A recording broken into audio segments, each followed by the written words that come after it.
You are listening to Down Home. Systemic racism, also known as institutional racism, refers to the ways that white supremacy, that is the belief that white people are superior to people of other races, is reflected and upheld in the systems in our society. Our education system, our healthcare systems, our judicial systems, which is a big one, our criminal justice system, and our policing systems, which is the other big one. Yeah. The very institutions that make up the way we live, how we've structured society, how we come to make decisions, how we decide what's fair or just. These systems are built with an already ingrained bias, a racist lens embedded with a discriminatory lens that doesn't provide or allow for equal or fair opportunities for racialized peoples to succeed within. Much of our society today continues to reinforce this power dynamic.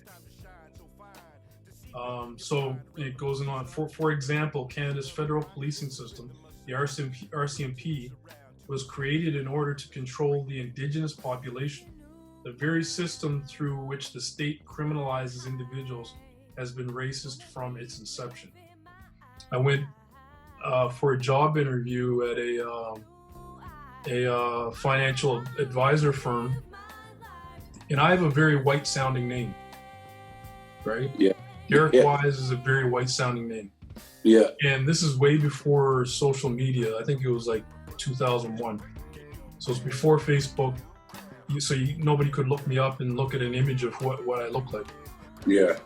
So, and the other thing is my education and credentials, my background looks great at that point, right? Yeah.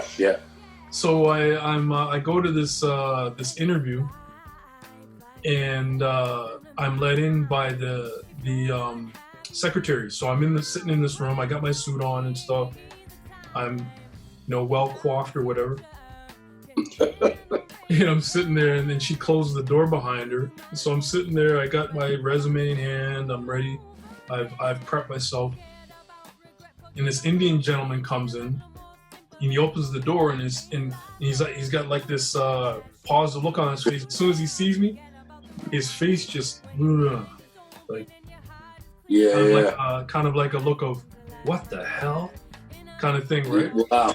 But then he caught himself. And he went, He went, Mr. Wise. And I said, yes. And then I said to him before I started asking questions, I said, are you okay? You look like something hit you there, like you ran into something that you didn't expect.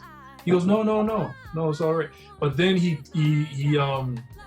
it was one of the most unfair interviews I've ever had in my life. My goodness, man. I always wanted people to like me, so I did whatever I could. Like I never really rocked the boat too much. This interview with Chris Rock. He was saying that he got invited to all kinds of parties because he was the type of black person that didn't rock the boat. Like everyone could be like, oh, here's that guy. He's a good guy. He's funny. He's this and that. And they never really looked at him as a threat. And I don't know if it's our upbringing, but I was always taught to be so polite and just sort of well-spoken.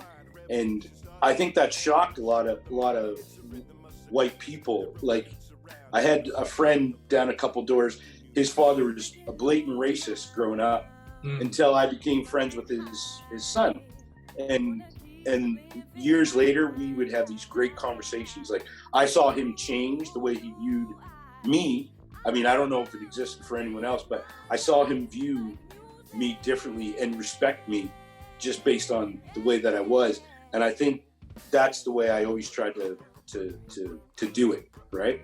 And it seemed to work for me. So I never really started thinking about, our family's legacies or the racism. I mean, of course, when I was younger, I dealt with it a lot, but I was still young and didn't quite understand what was going on. And then built a personality out of that, sort of deflect it. This has been going on for centuries, man. Centuries. It's not even necessarily white people in these institutions. It's people that are in power in these institutions. It's really sad that it's such an ingrained thing that people of color, and even really like black people are so feared. Like, in a sense, like they want to have power over us because they fear us. Yeah. And it really baffles me to, and even in today's day and age, it baffles me how much, like, just what we're talking about, these pieces that were in place. And, I don't know if it's ever going to change. That's the other reality that I find crazy is it ever going to change? No matter how much money you make, no matter what you do, no matter who you are, no matter how much power you have, because black people do have power in certain situations. Some are self-made. But at the same time, I bet you Jay-Z is still going, oh, there's that hustling, there's that hustler from wherever he made it to. Yeah. He has affluence now because he can add to, the greater good with money and power, and can bring light to some things. But at the end of the day, man, you're still, like I was called, you're still a Reagan. You know what I mean? Like, I've never heard that before. But yeah, well, Yeah. That concept of it's an American concept. They used to, when Obama was elected, they used to talk about how they entered a quote unquote post-racial society, meaning that race isn't a thing anymore. But you've seen that that's not the case, right? It's not definitely not. You have been listening to Down Home. Subscribe wherever you listen to podcasts.